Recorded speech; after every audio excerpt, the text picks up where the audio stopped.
Bueno, como ya es conocido, el tema a tratar es Proyecto de Protección Costera de Cartagena de Indias, relacionado con lo que está sucediendo en Venecia y ha sucedido en Panamá, y los miramos como un ámbito de reflexión frente al cambio climático. Quisiera comenzar esta ponencia con una frase de mi autoría que cita lo siguiente y me permito leerla.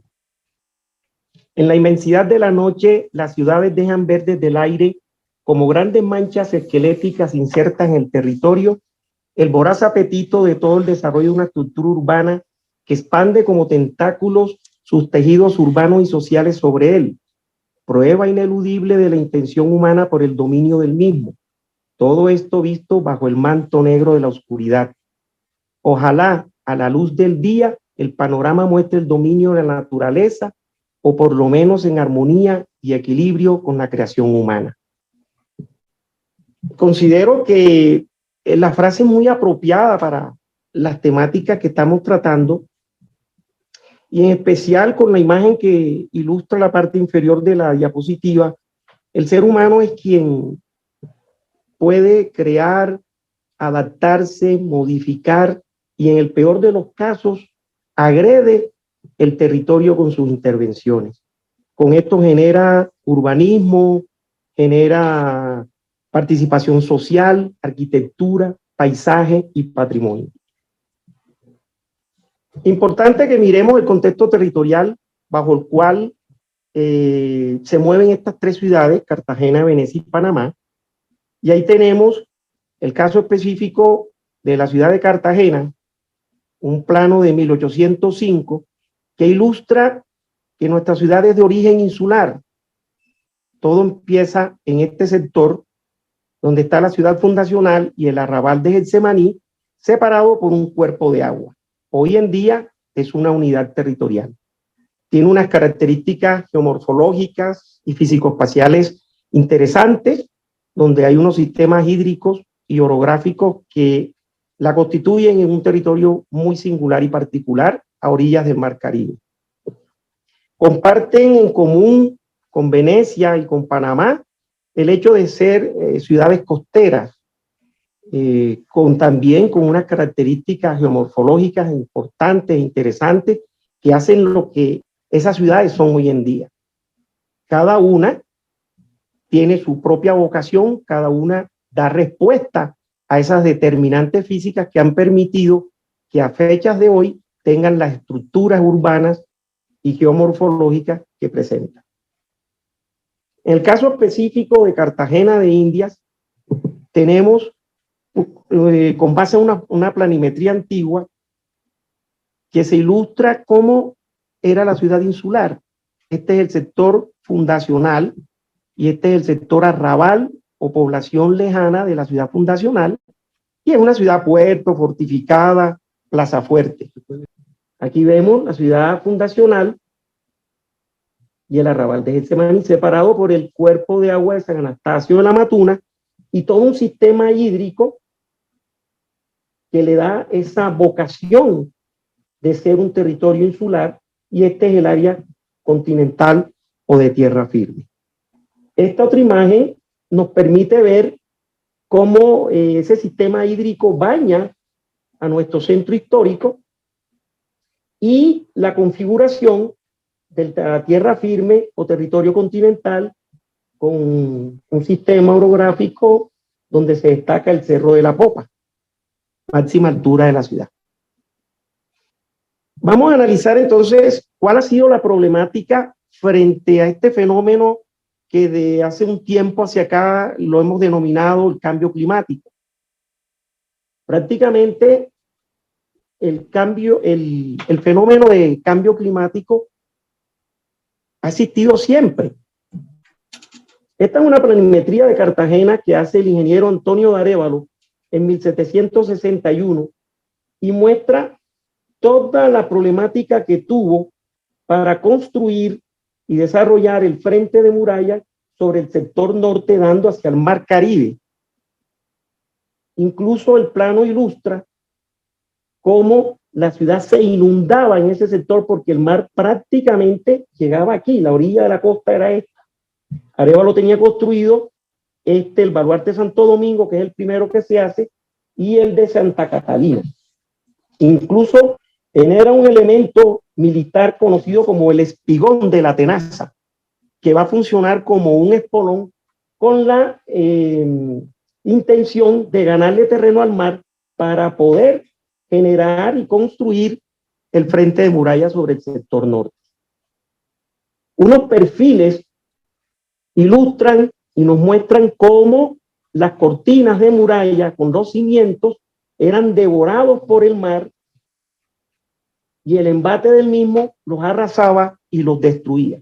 Incluso marca la batimetría del momento, que es un insumo fundamental e importante para lo que en este momento se está ejecutando como proyecto de protección costera de Cartagena. Otra imagen muestra cómo aún no está construida la muralla, pero sí están construidos, por ejemplo, el claustro de la Merced y el claustro de Santa Clara.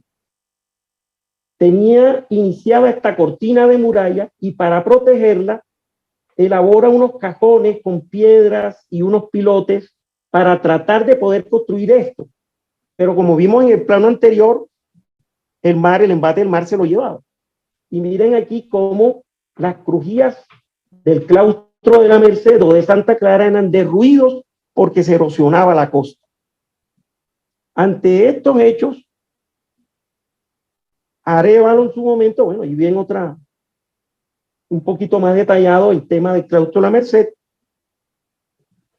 Arévalo, como responsabilidad de su generación, da respuesta a través de este proyecto conocido como Escollera de la Marina en 1769. O sea, la generación de su momento, en plena época colonial o virreinal, se comprometió y dio respuesta a buscarle solución a esa problemática, porque Cartagena era una ciudad puerto importante dentro de la geopolítica del momento en el Caribe internacional y en las colonias de ultramar de la corona española, que por lo tanto tenía que protegerla. Y el frente hacia la zona norte era una zona delicada que había que cerrar. Este sistema de polones con una muralla submarina que bordea todo ese frente del mar Caribe y que aquí incluso apreciamos los detalles constructivos con unas técnicas muy avanzadas para el momento, permitieron ganarle terreno al mar. Este es el trazado por donde iba la muralla. Acuérdense que el mar, miren que aquí todavía llegaba hasta aquí y le empieza a ganar terreno al mar. Hoy en día, gracias, la avenida Santander se apoya en parte de la estructura. Hoy en día, gracias a esta escollera, la Marina, que se convierte en un patrimonio arqueológico submarino, las murallas pudieron ser construidas en este frente. Y hacen parte de la declaratoria de patrimonio de las mismas. Es un patrimonio arqueológico sumergido. Eso permitió la construcción, como comentaba, del frente de murallas sobre la zona norte de Cartagena. Este es el baluarte de Santo Domingo y estas las cortinas de murallas que por fin pudo Arévalo construir. Aquí logra verse la sombra de parte de esa estructura pétrea que está en el fondo del mar. Y estos son los espolones que la conectan para haber ganado todo este terreno que ustedes ven aquí. Porque el mar llegaba hasta aquí. Toda esta superficie se le ganó al mar. Otra imagen aérea nos permite también ver en mejor resolución la sombra de la escollera de la Marina. Y se logra ver parte de esos espolones que todavía prestan servicio porque han evitado la erosión e incluso permitieron la construcción de la conocida avenida Santander. En épocas de fuertes lluvias, la marea sube y no ya por el frente norte que estamos viendo de la construcción de las murallas, sino por otros sectores, Como se dice por ahí, si yo le gano terreno al mar, ese mar por algún lado tiende a recuperar lo que le han quitado. Entonces entra por la bahía de Cartagena y suceden este tipo de inundaciones en pleno centro histórico de la ciudad. Un completo caos. Y debido a este tipo de situaciones, se desarrollaron unos estudios que muestran en el plano que estamos apreciando aquí a la derecha, lo que está en azul para el año 2040 va a estar bajo el agua, posiblemente entre 15 y 40 centímetros permanente. Ante este escenario triste y lamentable, en el cual una de las primeras víctimas del patrimonio fortificado de la ciudad en la zona insular, porque es que no solamente la inundación es a nivel del centro histórico o de otros territorios en tierra firme, sino que también en el sector insular. Este es el fuerte de San José, que es un fuerte que está prácticamente en las aguas, y ahí pueden apreciar la fuerza del mar, cómo golpea todos estos elementos que han sido restaurados infinidad de ocasiones y que se pone en riesgo la estructura de la cimentación, porque este es el canal por donde acceden los cruceros a Cartagena, que producen un fuerte oleaje. Se han hecho barreras y todo eso ha sido sin provecho. Y los buques de carga también entran por ese canal. Todo esto ha sido afectado, la batería baja que ven aquí, mira, inundada totalmente. Todas estas bóvedas están llenas de agua. Entonces se busca evitar todo eso. Este baluarte de Santo Domingo, como les comenté, fue el primero que se hizo. Y esta es la cortina de muralla que gracias a la escollera de la Marina, Antonio de Arévalo pudo concluir como última obra militar que se hace en Cartagena. Si no reaccionamos a tiempo, el escenario bien podría ser este, que así fue en sus orígenes, antes de que la muralla se hiciera. Aquí tenemos el otro sector, que es la Bahía de las Ánimas. Ya esto es al interior del centro histórico.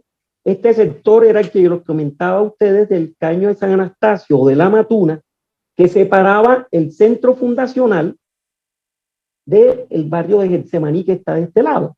La muralla del frente norte está hacia acá.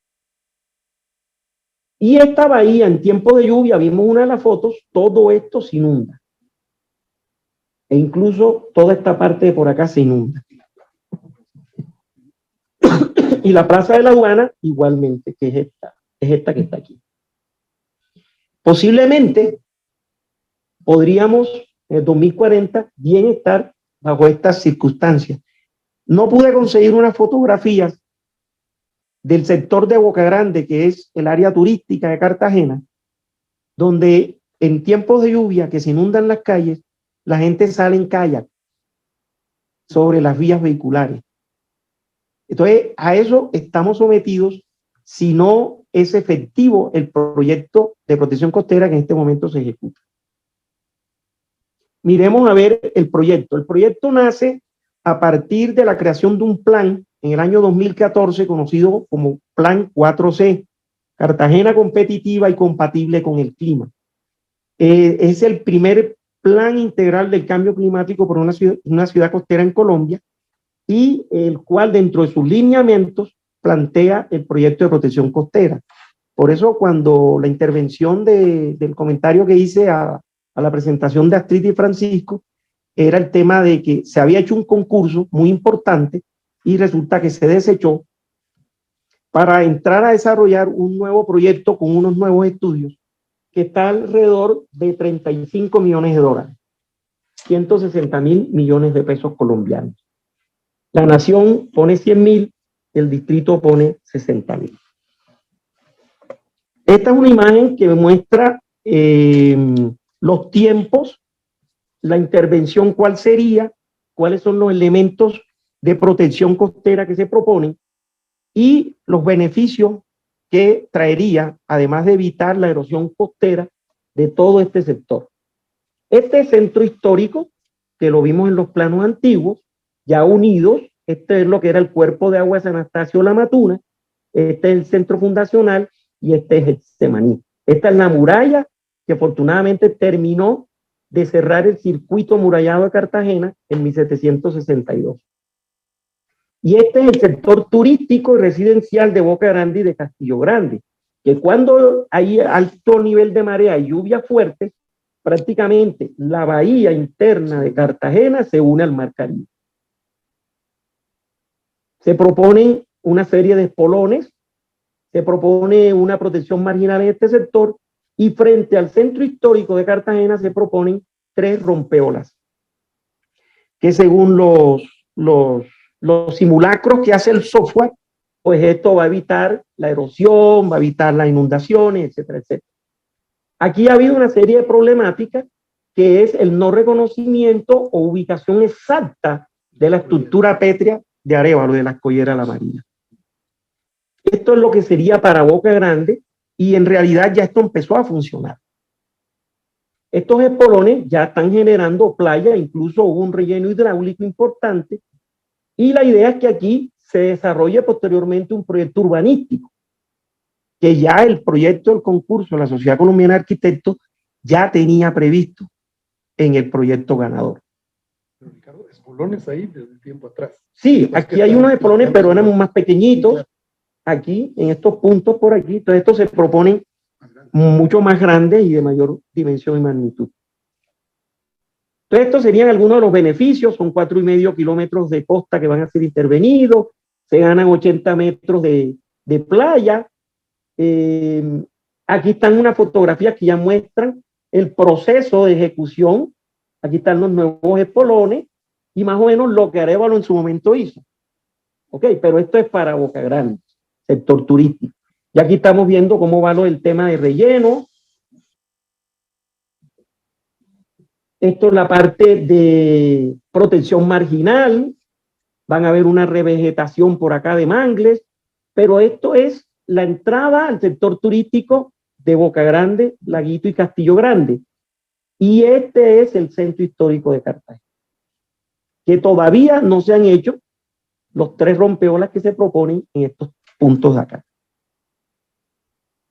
Otra imagen que muestra los avances de obra con los espolones generando ensenadas más calmadas, más tranquilas, que se espera que trabajen y actúen de manera positiva para evitar el ingreso de las aguas a las calles del barrio de Boca Grande. Hay algo de pronto preocupante que tiene que ver con el tema paisajístico, que es que cuando uno va por esta vía, que es la avenida del Malecón, uno veía al horizonte el perfil del Mar Caribe y en los atardeceres ocultarse el sol, una cosa impresionante, un atardecer es muy bonito. Hoy, a pie o en vehículo, ya uno ve un arrumo de piedras, como de 2 metros de altura, que ya no me dejan ver ese horizonte, ya no lo vemos. Y esto es lo que se propone para el centro histórico. Estos serían los rompeolas, los de color azul. Y miren que aquí todavía se ve la sombra de la Escollera La Marina. Los estudios que arroja el grupo consultor que está haciendo el proyecto de protección costera pensó que unas piedras que están colocadas aquí, en estos sectores, que son una intervención que se hizo ya en épocas actuales, era la Escollera. Se les demostró con superposición de planos, de los de Arévalo con los planos actuales, la ubicación exacta de esa Escollera. ¿Cuál es la preocupación que surge? Y esto se ha vuelto un proyecto muy polémico, es que de pronto estas 3 barreras que se proponen responden a unos simulacros y a unos estudios de corrientes marinas, hídricas, aquí con los vientos alisios del norte que son los predominantes y entran así. Por eso el trazado urbano de Cartagena responde a eso. Si no se tiene en cuenta que aquí hay una estructura pétrea existente, posiblemente esos simulacros, esas simulaciones que se hizo con unos programas, van a responder de una manera diferente a la que se está pensando. Entonces, hasta tanto esto no se aclare, este proyecto no está teniendo el concepto favorable del Comité Técnico de Patrimonio de la ciudad. ¿Qué otra cosa sucede?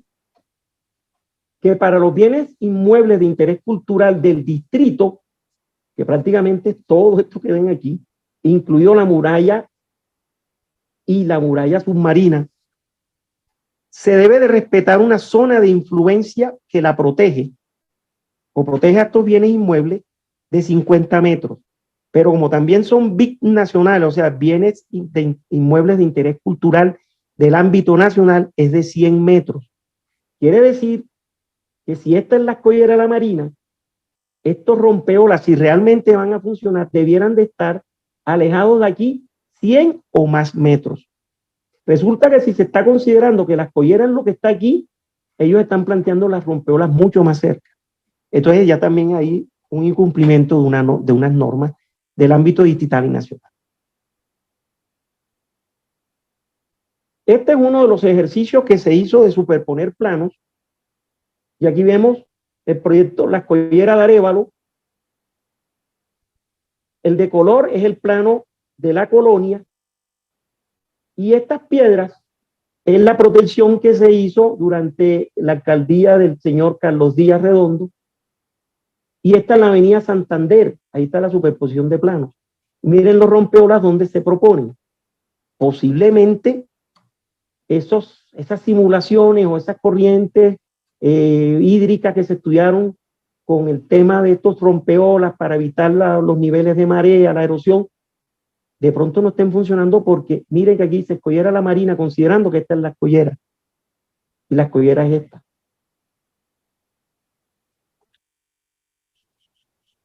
Para efectos de una sesión que se hizo con el comité, con los consultores, el suscrito se permitió hacer y elaborar estos dibujos que para este evento los coloreé, porque estaban hechos a lapicero en una hoja ahí en el momento, donde se mostraba la ubicación de la escollera de Arévalo con sus pilotes, y de pronto está la estructura nueva que ellos están proponiendo. Aquí va la escollera de la Marina que hizo Arévalo. Entonces aquí hablo yo de los 50 a los 100 metros que tienen que alejarse, de cuánta altura va a tener esto, que si realmente las simulaciones de las corrientes puede funcionar o no puede funcionar. Pero a fecha de hoy, esto hace como 2 años, por ahí de pronto aparecía la fecha, más de 2 años, y no han vuelto a presentarse. Pasemos a ver el proyecto de Venecia, que como comentaba, características geomorfológicas y especiales, en especial en cuanto a sistemas hídricos, aunque existan otros parámetros, pero son poblaciones o asentamientos humanos que están a nivel de agua, de lagunas, de mares. Y pienso que la naturaleza es muy sabia, igual que Cartagena, Venecia establece unos vasos comunicantes que le permiten a la laguna de Venecia intercambiar aguas con el mar Adriático. Igual tiene Cartagena también unas conexiones naturales propias. Pero a la vez, estas mismas determinantes físicas le posibilitan el estructurar y proyectar lo que se conoce como proyecto Mose, que viene de Moisés, salvado de las aguas. Pero igualmente ha sido un proyecto muy polémico, de más o menos 7.000 millones de euros, y que ha puesto en el debate muchas cosas. Venecia se debe a las aguas, es una población de origen insular, pero con los problemas de la agua alta, que llaman ellos, que se inunda, por ejemplo, la plaza de San Marcos, y todo el patrimonio arquitectónico, mueble e inmueble de lo que significa el renacimiento para la cultura de Occidente, todo eso está en riesgo. Entonces, este proyecto Mose trata de que, y en unas primeras pruebas que se hicieron en 2016 funcionó, que suceda este tipo de acontecimientos que anualmente se dan y que llegó en última instancia en 2019, si mal no estoy, que fue la máxima inundación que ha habido en tiempos presentes, a casi 2 metros de altura, 1,98.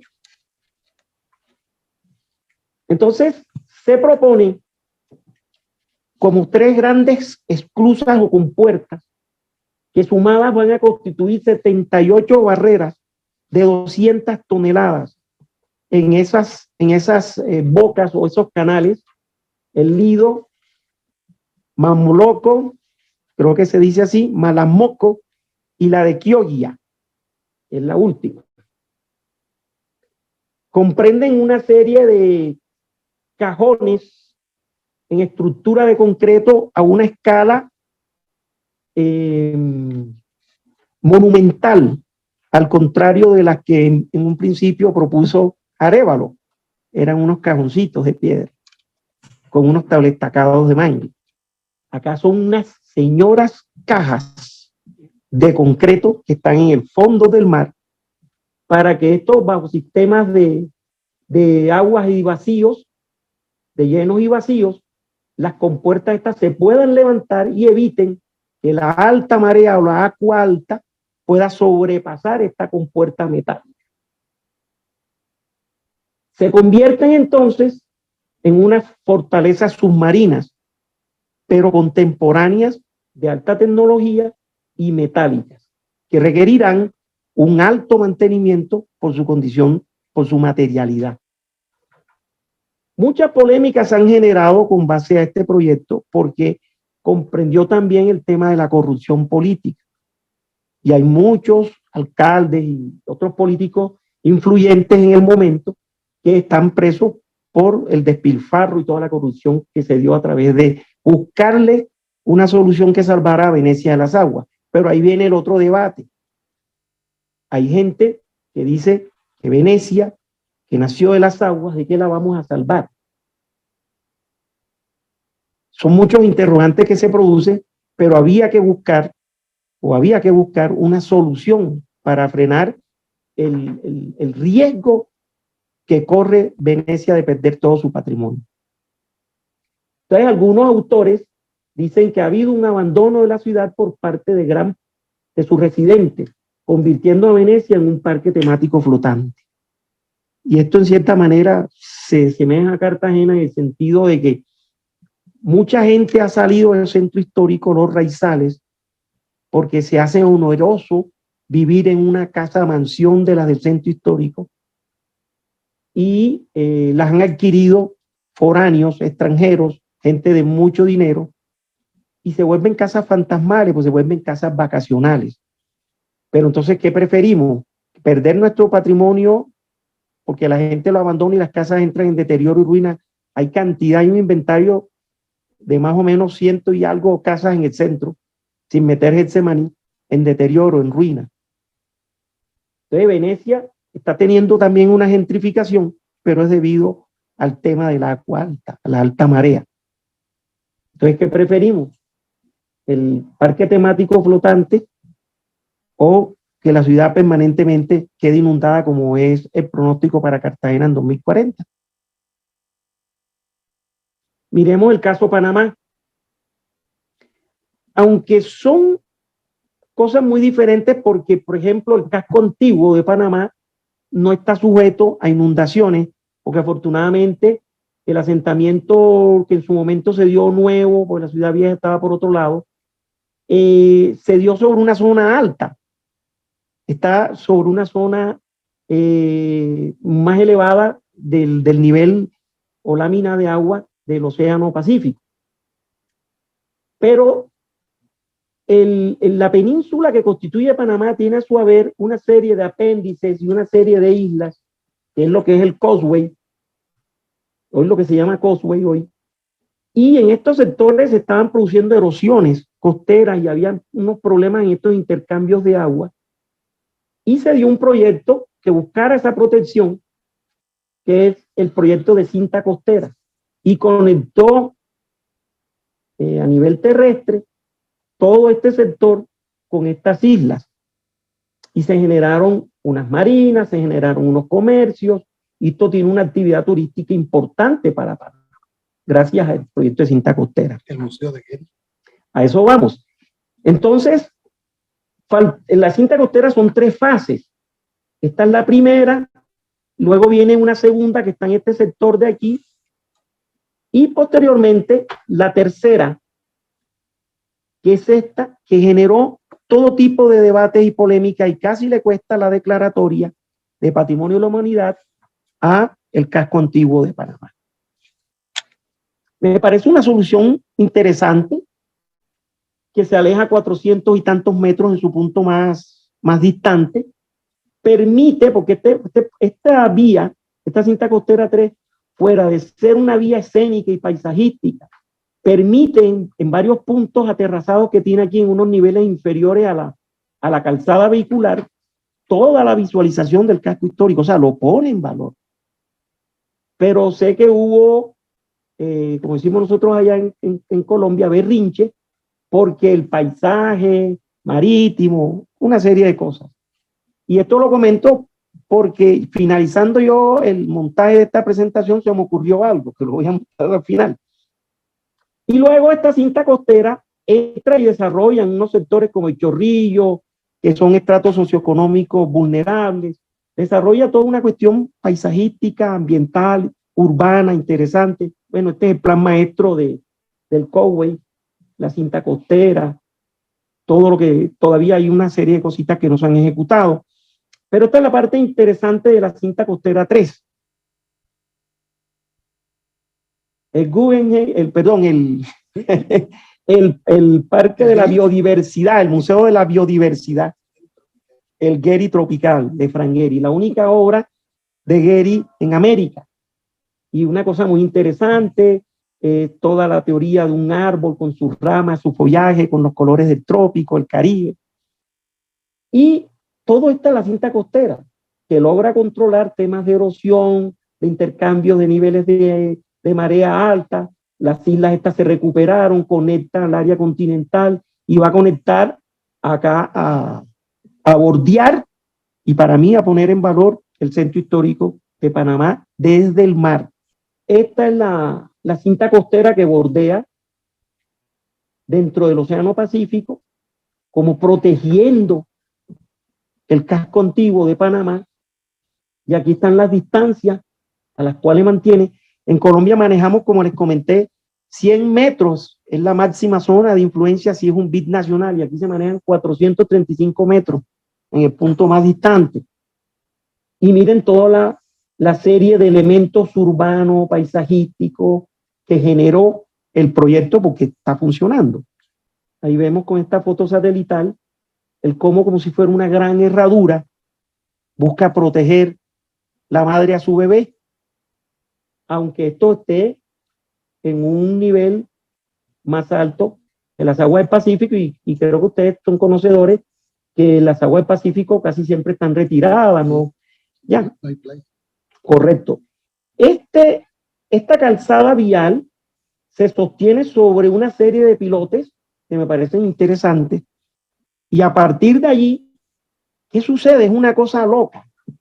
Si pensáramos a Cartagena en proyectarle una cinta costera a 1.325 metros de donde está la muralla, o la escollera de la Marina más bien, donde aquí vamos a poner 3 rompeolas que no están cumpliendo con la norma de máximo 100 metros. Bueno, aquí estamos a 1.325, acá 350 con relación al espigón de la Tenaza, aquí estamos a 530 con relación al baluarte de Santo Domingo, y aquí a 600 metros con relación al baluarte de San Ignacio.